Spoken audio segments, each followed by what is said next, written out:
most of you I think I've met today. My name is Bill Anton. I'm a psychologist and soon-to-be psychoanalyst here in town. I have the privilege today of introducing our distinguished speaker and presenter. He's a practicing psychoanalyst and organizational consultant and past president of the International Society for the Psychoanalytic Study of Organizations. He's also the former director of the organizational program at the William Allison White Institute, which he helped to found and where he currently teaches, supervises, and serves as a fellow. For several years, he directed the A.K. Rice Institute's National Conference on Leadership and Authority. His papers and publications have focused recently on the psychodynamics of psychoanalytic institutions and have been published in such journals as the International Journal of Psychoanalysis, the Journal of the American Psychoanalytic Association, Psychoanalytic Psychology and Contemporary Psychoanalysis, Psychoanalytic Dialogues, Psychoanalytic Inquiry, and the Journal of Analytical Psychology. They've also been on such diverse topics as dreams, literature and psychoanalysis, theories of group behavior, and authority. He's also published in the Harvard Business Review and provided commentary for the Wall Street Journal. In addition to his doctorate in clinical psychology and his certificate in psychoanalysis, our distinguished presenter holds a doctorate in English and comparative literature from Columbia University. He's been teaching and writing about the unconscious aspects of larger systems for some time, as well as consulting to organizations and coaching organizational leaders. He has a website which is newly developed, I think, as of this last Wednesday. The website is www.keneisold.com, and it includes some comments on recent events and some articles he's written, and has recently completed a book that is coming out next January entitled What You Don't Know, You Know, about how our ideas about the unconscious have been revised and extended. In addition to all of this, I've had the privilege of frequent conversations with our distinguished presenter for the past several months and found him to be an informative, insightful, and delightful human being. So it gives me great pleasure to introduce Dr. Ken Eisold, who will speak on the unconscious at work in organizations. It's a pleasure to be here. I think that's I look forward to presenting these ideas. Essentially, what I want to talk about this morning are some of the ideas that I have developed in the book that Bill mentioned that will be coming out next January. On the one hand, in the broadest sense, I've been interested in rethinking the unconscious, because I think recent work in neurobiology and cognitive science has made it clear that the unconscious is a huge territory of thought. We used to think that the unconscious was a small piece of sort of segregated mental processing that went sort of off in the corners. But I think people are coming around to thinking that the unconscious is really the most of the processing that we're doing, and that consciousness is the small piece, is the small bit, and that while the unconscious was relatively unknown and problematic, and how do we understand it, and how do we think about it, and work with it, and so forth, it's sort of beginning to now shift so that what is consciousness, and why do we have it, and how... Is it still working? A little bit too low. And it's that shift, it seems to me, over the last sort of 20, 30 years or so, which feels to me not only very important, but I think essential. So we somehow get this, because it does mean in the sense that everything that we're doing has a very profound unconscious dimension to it. So that's the larger picture. The smaller pictures, I'm also very much interested in organizations. I got interested in organizations because of my work in group relations conferences, and I don't know if anyone is so familiar with that here, but if you really want to understand how the unconscious processes work in small groups, in relationships between and among groups, and in larger systems, is a great way to be exposed to it directly, because they're experiential events. You work with consultants in the here and now to try to understand what's going on. So it's all the work that I've done as a member, as a staff member, as a director, and so forth over the years that makes me feel as if I now see the world in a different way. And I hope that other people will come around to so seeing it that way too. Because if we don't take into account these unconscious levels of processing, we're just missing out. We're not really in tune with what's really kind of going on. So I have here. I'm not going to read this, but these are relevant parts of my book that I printed out, so I have notes and things to refer to in the course of talking with you today. I thought I'd start out by saying a little bit more maybe about the unconscious and consciousness, and then essentially my idea was that I would tell you a number of stories about things that have gone on in organizations that have generally led to their seeking out consultation and help to deal with things that they couldn't deal with themselves. And it seems to me, my hope is that in the course of telling some of these stories, you'll get a better sense, of how it works and what can be done with it. I said earlier that the unconscious now we've seen more and more as a vast territory. One psychologist in particular said that the brain is capable of processing only 40 of the 11 million bits of information it receives from our senses every second. Another group of psychologists have argued that only 5% of our ideas ever reach consciousness. I don't know how they got those figures.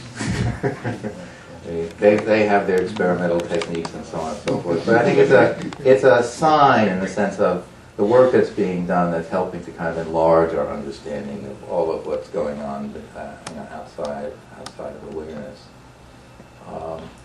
So the thing is, I think the reason maybe a good place to start thinking about the unconscious is to try to pay a little more attention to what's the problem with consciousness.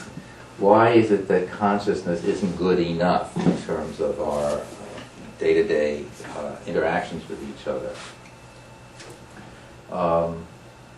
The common sense view is that the consciousness, the pictures, the thoughts, the images, the maps, however you want to think about it, that we've got in our mind actually reflect what's going on out there. So we just look in here to sort of see what's going on. It's as if we're driving along in our cars and we take out the map and then we sort of know where we are. But actually, consciousness, now people think, we thought about this. I can give you some references if you want, so later on, so in the discussion, where I got these ideas or who has influenced my thinking about this. They think of it as something that has evolved in the course of evolution. It's sort of helped us to adapt, to survive. So it's really oriented to survival rather than reality. It's not as if consciousness, the job of consciousness was to help us to detect things that were dangerous to us or things that we needed, and things like food, or sexual partners, or things like that. So it's a very kind of specific mechanism, you might say, aimed at survival, and therefore, in a sense, it seems to give us a picture of the world, but actually it's a very edited picture of the world, and in relation to our specific needs that we have for survival. So I want to emphasize really basically two flaws in consciousness that lead to our need to take the unconscious into account. Someone has said consciousness is sort of like the user illusion. When you pull up your programs on a computer, it's as if you're interacting with it, but actually it's just the screen. You know, it's a very kind of complicated stuff that's going on inside in the internal mechanism. So it's in a similar sort of a way with us. There's so much information that comes into the brain all the time that in order to process it, specifically in relation to our needs, which is how consciousness sort of evolved, most of it has to be discarded. And first of all, if it's not relevant, if it doesn't fit the kind of categories that we've developed in our brains that are important in terms of what we're looking for, or what we need, or what we feel challenged by, or endangered by, it gets just discarded. It never makes it sort of into the mind. And most of us, like not to pay attention to the things that we don't have to pay attention to. So we don't. So we get a very coherent picture of the world in our minds, but it's a coherence that is expensive to us in terms of the vast bits of information that have been discarded in order to make it work. Perhaps the most dramatic example of this, as you probably know, the research that's been done on the so-called split brain. There are certain people who suffered from severe epileptic fits, and one dramatic technique that was developed, they don't do it anymore, they cut the corpus callosum, the part of the brain that allows for the communication between the left hemisphere and the right hemisphere. And then it's sort of experimenting with those people. They did things like, for example, they would say to the patient, and they were able to isolate one half of the hemisphere, in the process of doing it, that when so-and-so enters the room, you're supposed to, raise your right hand. And then they start talking to the other part of the brain, and the person enters in the room, raises his hand, and says, "Why did you do that?" And he said, "Oh, he's an old friend, I wanted to say hello." The point, in a sense, is he didn't know why he did it, but he was not content to say, "I don't know." He put together a story that covered over what he didn't know. It's a nice example of the editing that goes on consciously, all the time, in conscious awareness. It's as if we have a need to make the world appear coherent, to make our behavior sensible, but it isn't really necessarily the way it really is. So that's one defect of consciousness. There's lots of information about the world that never makes it into our edited version of reality.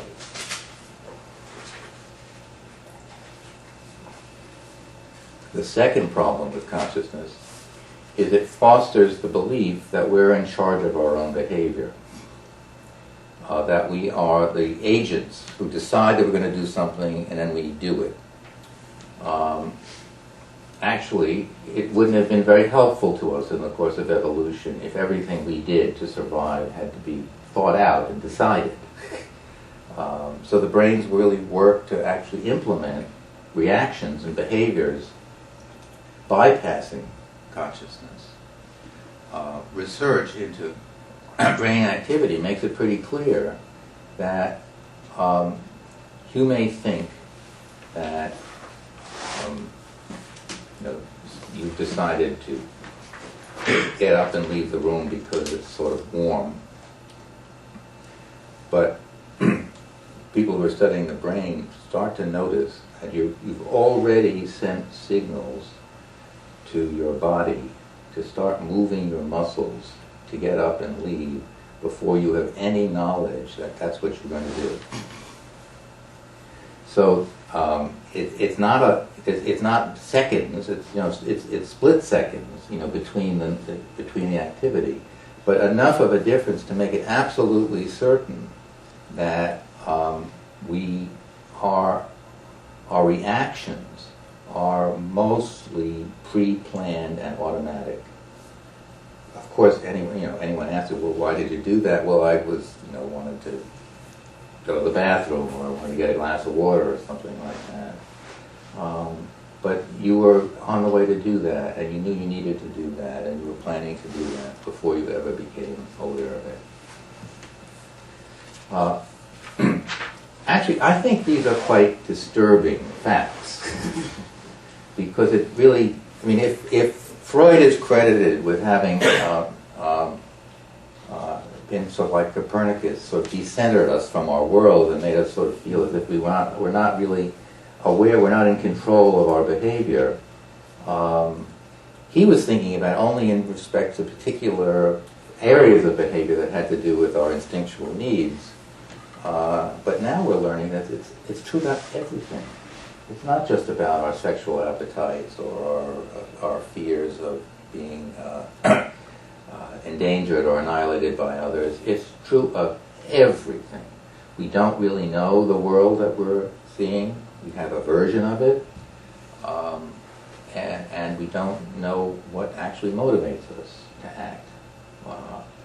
So if you really take that in, it's it's scary.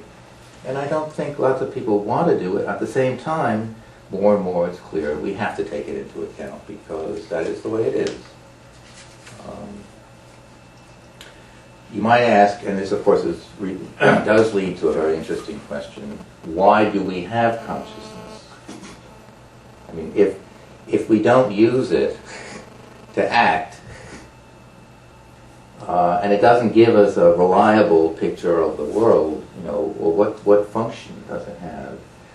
And I think the answer is, in a sense, it gives us an opportunity to plan.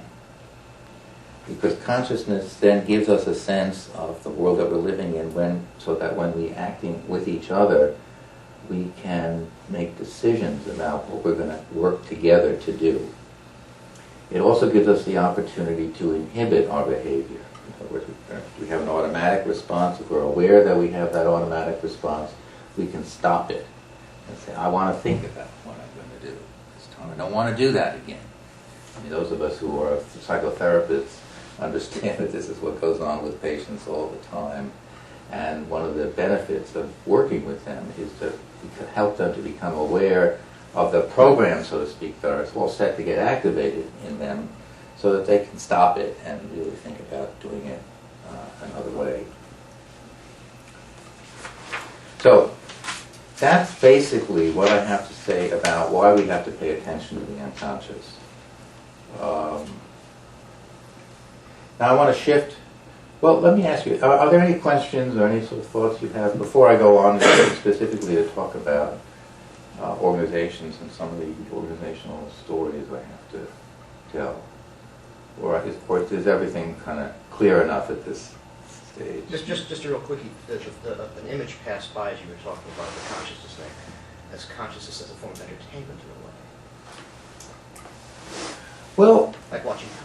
Again, that's been there's a big argument about that. Of course, all our kind of cultural heritage is stored in consciousness, extended consciousness. So reading, in a sense, allows us, or TV or movies, in a sense, they go through consciousness. So in a sense, our capacity to reflect and enjoy much of the world is mediated by consciousness. So it's not always entertaining what consciousness tells us, but I think it can be, right? Particularly if you sort of are by yourself and you're into a reverie and you're remembering things and you're kind of maybe fantasizing about things. It is kind of a form of entertainment. It's true. Yeah. Yeah. This just reminded me of severe alcoholics confabulate. You ask them something they have no way of knowing, like, did you ever see me before, or where did you see me? And they come up with a big elaborated tale. Right.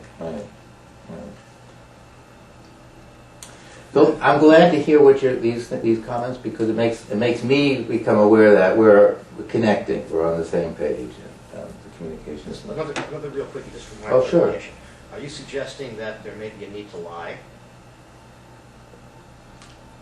Well, in a way, I'm suggesting we're lying all the time. Good, thank you. He gets the point.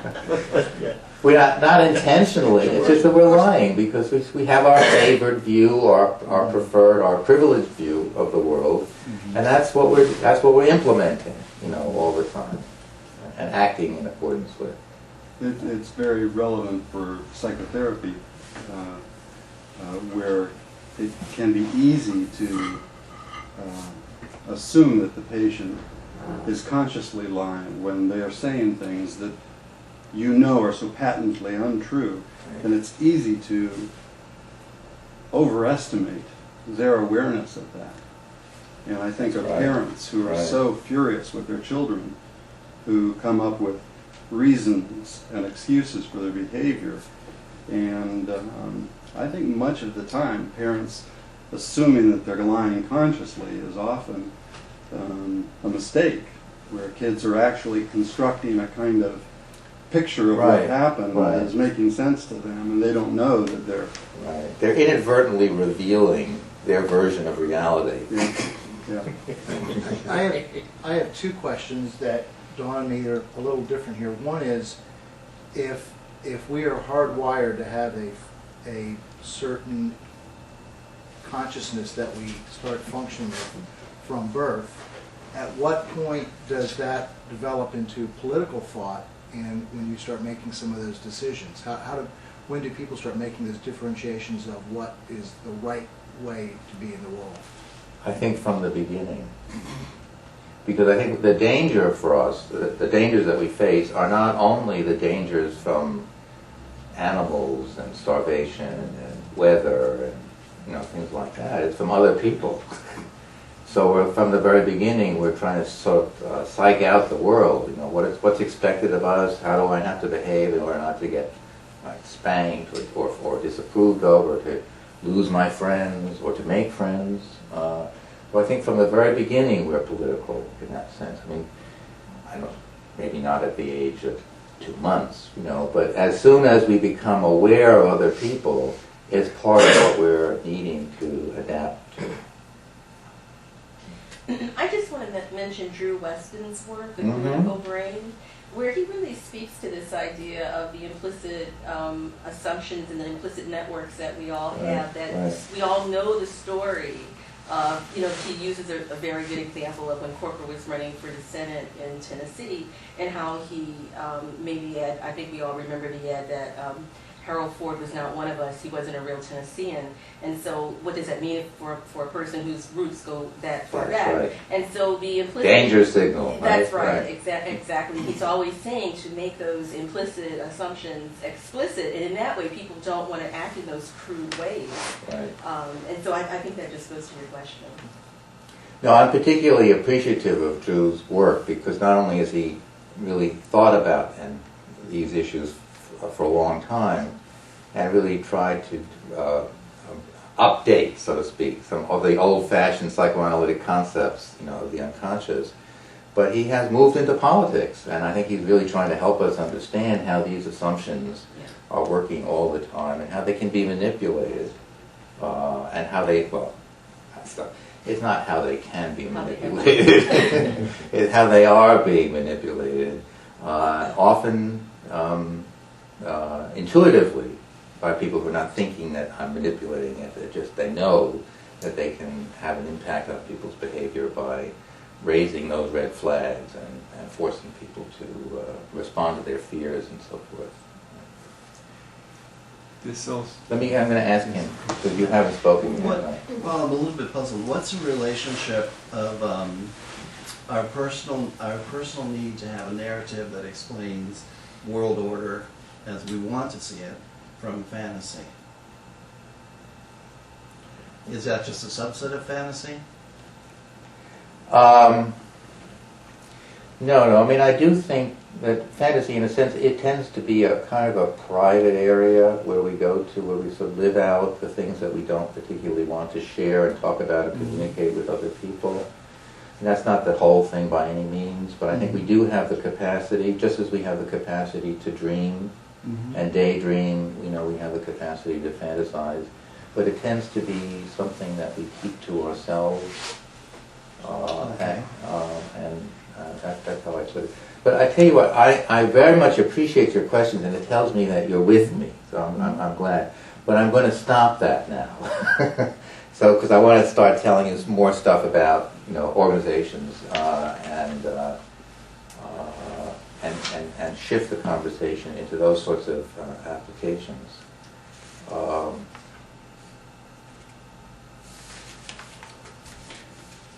I want to tell a story about a problem at a hospital. A colleague of mine named Bill Kahn, who is a professor at the business school at Boston University, has written and spoken about this particular case. And I think it's a nice way of introducing some of the key ideas that are useful when you're trying to intervene into an organizational problem.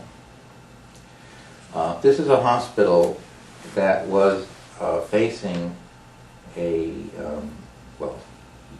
what hospital isn't, facing a kind of economic crisis, and realizing that what it needed to do was to be more basically innovative in figuring out ways to expand care and cut costs.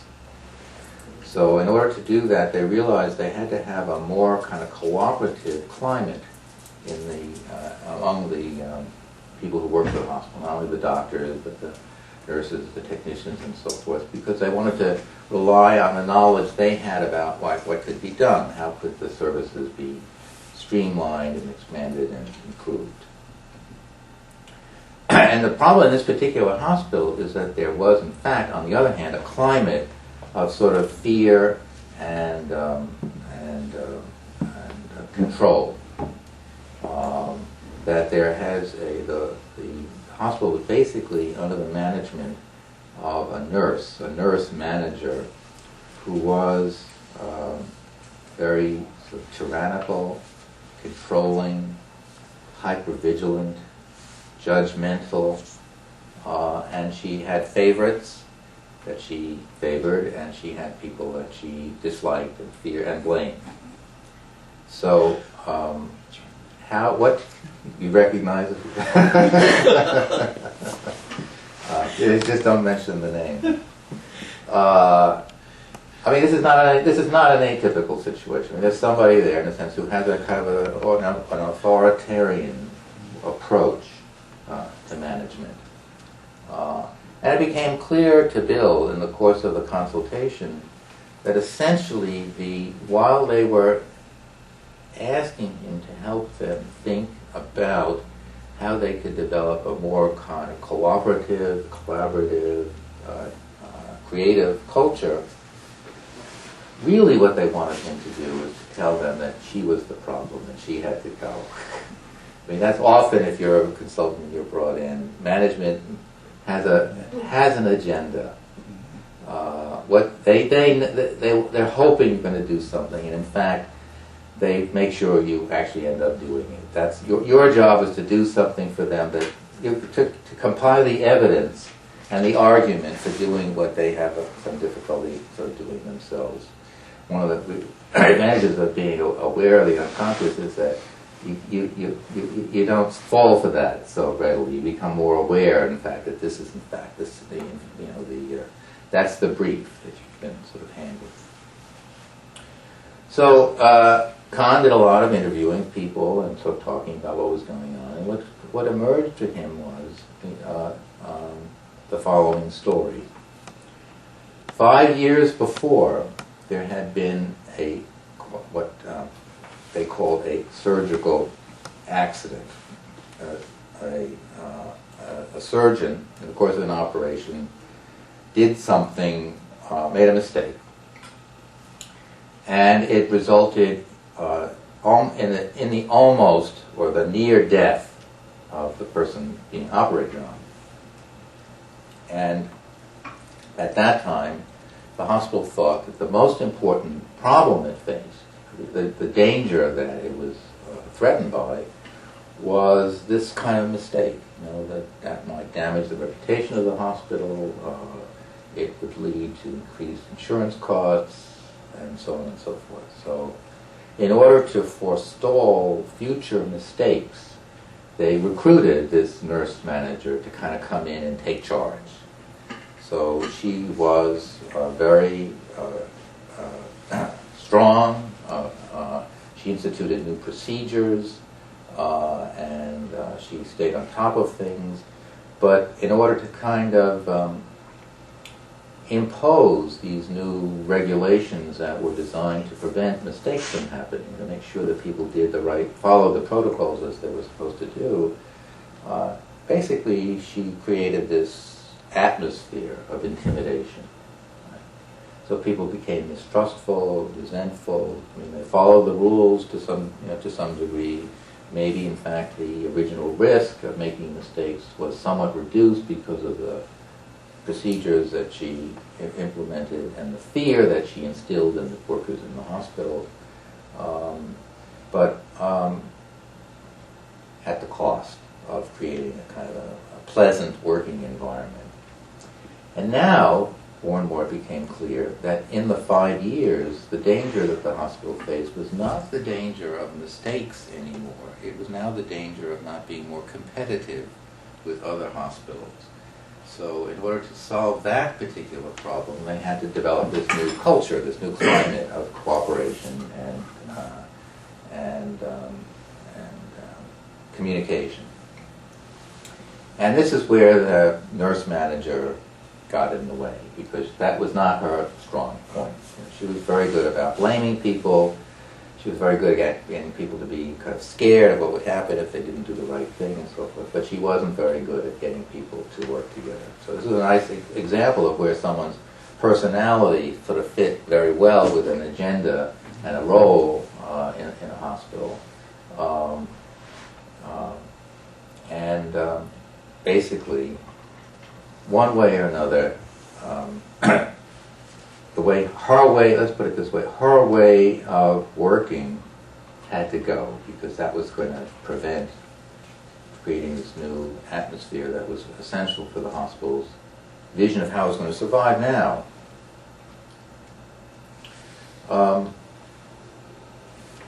So let me back off a little bit.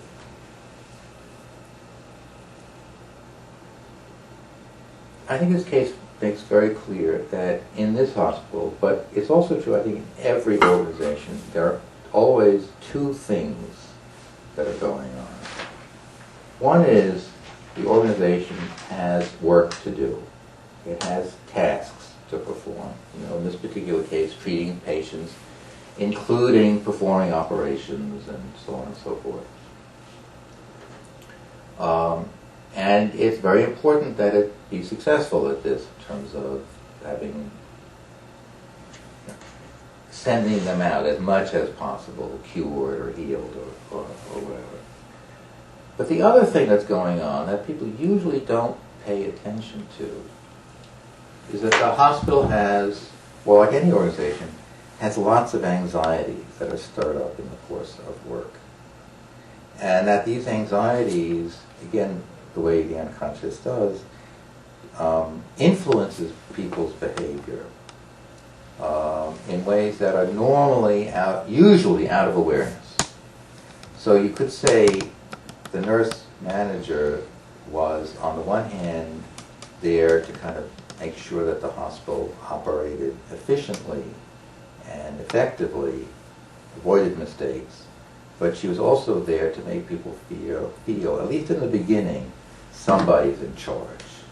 With her in charge, we can relax because we're not going to make those same mistakes again. We're not going to have those traumas that are going to damage the reputation of the hospital and endanger us. So for a while, the presence of the nurse manager had a very good effect on the level of anxiety in the hospital because she was effective. But now that wasn't working anymore. In fact, she was increasing the anxiety because it was clear that the way she had of working was endangering the hospital in yet another way that hadn't been apparent in the very beginning. That is to say, in terms of the rigidity and ability to be inflexible and not adapt appropriately.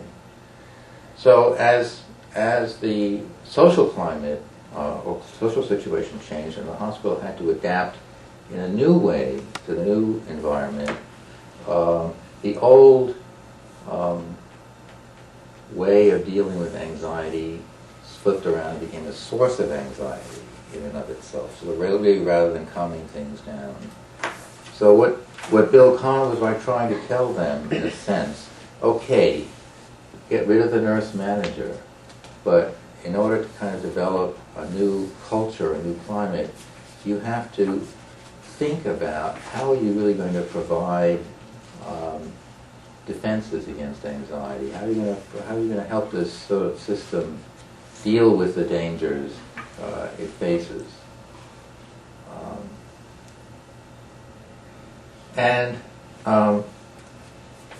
Of course, it didn't work. Like many consultation projects, it didn't. The consultant had a much more broad and sophisticated notion of what could happen, but basically, he made his report. He told them what had happened, and rather than engaging him to help them develop this new climate, and that not only was going to help people work together more effectively, but to help them deal with the anxieties they had about changing this new space and facing the problems that would come up then. They thanked him for his report, and they offered the nurse manager a decent severance package, and as far as they were concerned, they solved the problem. So I use that as example, but I want to use that example to kind of illustrate, in a sense, that the two things that are going on all the time. There's the anxiety that's in every system, and then there is, and there's the anxiety that's there in every system, and which every system sort of unconsciously adapts to try to defend against, to minimize and control. And then there's the work that the organization always has to do. Where does that anxiety come from? Well, from many, many different sources. And I think in the case of the hospital, some of the anxiety comes from the fact that you're dealing with death all the time. And there are really very serious consequences for making mistakes, or even just being in the presence of people who are suffering, and endangered. And can you help them?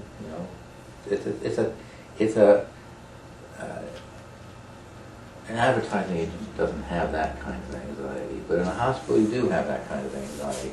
Every kind of work has its own forms of anxiety. The failures or the specific kinds of inadequacies that it encounters in the course of the work it does. So that's a source of it. Anxiety can also come from the fact that the organization doesn't really actually have the resources it needs to succeed at its work. So you try to get the resources, can't get the resources, but then you're not really being efficient or effective because you're deprived of what you need. These could be physical resources such as money or supplies. It could be also human resources in terms of enough people to do the work that needs to be done. But if it's not coming, people are going to get anxious and tense, and it's going to influence their work's way of relating to each other. There can be anxieties from outside. The world outside is looking to this organization to do something, to maybe to produce a dividend, or to kind of improve its products, or to solve a social problem, or whatever. There can be anxieties from the fact that the organization is not set up properly. It's very poorly designed. So a lot of ways the decisions don't get made in the right way. The information doesn't flow in the way that it had. there are many, many sources of anxiety in an organization. And I think often, if you're coming into an organization, a very good question to ask yourself, what is it? What makes people anxious in this organization? What are the built-in sources of anxiety that this system must in some way be having to contend with? And so you sort of see it more as not only in terms of what it's doing, its products and so forth, but also how it's working as a kind of psychological system to help people cope with the anxieties that come up.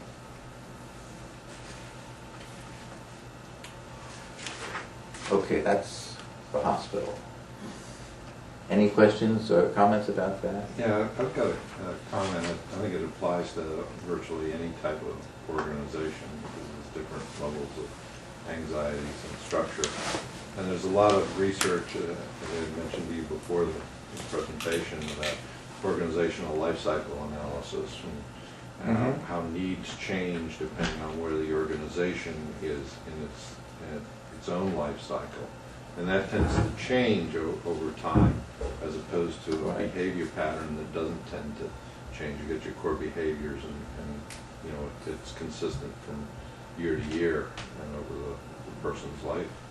But the organization has different priorities. Your nurse example was a good example of that, because their priorities were, we need to get control. And then those changed. She was brought in. She was probably a good resource for when we brought in. But then the organization itself changed, and so the needs changed. Right. And that happens time and time again.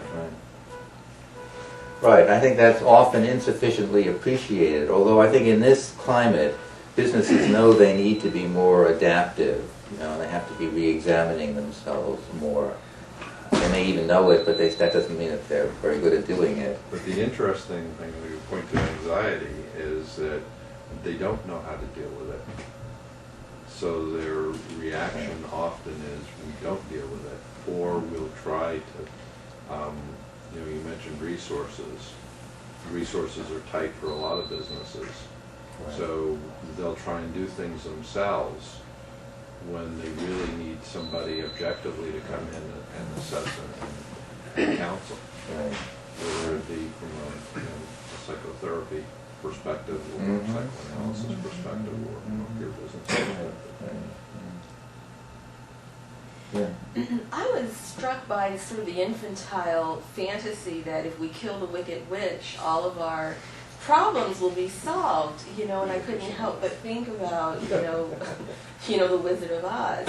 And so if the organization is trying to be more empathic, more collaborative, how do we work with people, or how can we encourage administrators who want that sort of simple, it's all one person's fault, how can we encourage them to not abandon people?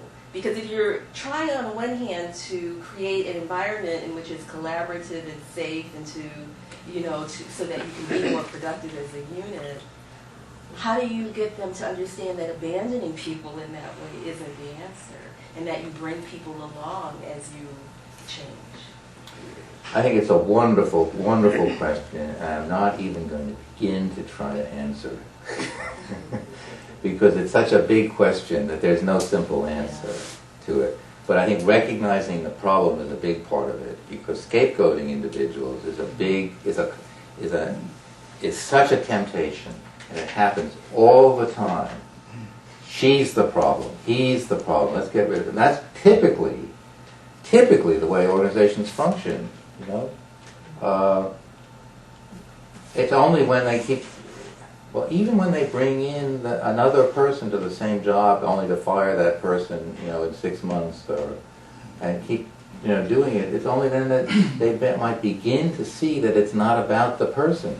That no matter who's brought into that job, it's the same thing that happens. Or if it's not that person in that job, it's that person in that job over there. I think, you're raising another question in my mind. Our culture is so focused on the individual that we tend not to think about the group. So which is why we We praise the individual, the heroic CEOs who came in and turned their corporations around and made them profitable and so right-sized them and found new products and all that sort of stuff. But at the same time, we also blame people then who sort of get in the way. We really don't see that all these things that are successful or difficult or not working are basically collective efforts. Right? We see the CEO who gets all the credit. We don't see the team of people he's put together who advised him, in a sense, who made it possible for him to be successful. We don't really see it as a group or kind of collective effort because we are always singling out individuals. We think that way. That's basically how we map socially in our culture. That's how we map onto reality. We edit out the information about the support systems and the groups and so on and so forth that are essential to being successful, and we just see it in that one way. Yeah. This ties right in with what you were saying about the unconscious and the 99% of data that is discarded in the interest of a simple narrative. Right. I don't know if any of you have read Malcolm Gladwell's new book called Outliers. It's very much about that. It's a nice example of, he takes many examples of people who are outliers. I'm sorry, they're really extraordinary successful people, like Bill Gates, people like that. And he looks into what actually accounts for their success. So in a sense, you don't end up thinking he was just an extraordinary person who had this unbelievable gift and therefore very different from you and me. By looking into it, he's trying to understand, well, what are the factors? What were the support systems? What were the advantages he had that made it possible for him to develop in ways that others didn't have the chance to develop? So I think I like that book because it tries to address this distortion in our culture about individual behavior. Okay. Yeah. Kim had mentioned about the support systems and so on. I don't think I heard in your description of the case that they wanted to change. So the hospital was looking to find the source of the problem and will get rid of her, but they didn't take it to the next step of we really need to change to that collaborative culture. I kind of sense that Bill Ken was the one that was trying to change that culture. They knew they needed a different culture. I mean, culture change is a big thing, as you all know, in consulting these days and in organizational life. And people get hired to help an organization do a cultural change. The problem is they want something new, but they don't want to give up what they have. And they don't realize you can't have one, without the other. So they need a lot of help in taking those steps to realize, in a sense, to make that change.